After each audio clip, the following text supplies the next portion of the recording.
Guys, gumawa ako ng bagong laser tower sa Roblox, guys.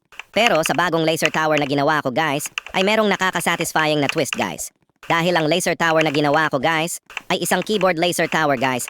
Balita ko kasi trending na trending ngayon yung mga keyboard games, guys. Kaya naman gumawa na rin ako, guys. Pero keyboard laser tower version, guys. Pero sa ginawa kong keyboard laser tower, guys, ay hindi nyo pwedeng palitan ang sound ng keyboard, guys. Dahil bawat checkpoint ay merong kanya-kanyang sound, guys. Merong mga mechanical clicky sound, guys. Meron ring mga creamy sound, guys. So basically, nasa pinakadulo yung mas magandang sound ng keyboard, guys. Pero syempre, depende pa rin sa inyo kung anong sound nga ba ng keyboard ang mas nakakasatisfying talaga, guys. Kaya naman sana ay subukan nyo rin ang keyboard laser tower natin, guys. Para maging visible na rin siya sa lahat, guys. Kaka-release lang kasi ng keyboard laser tower natin, guys. At hindi pa siya visible sa Roblox Kids, guys.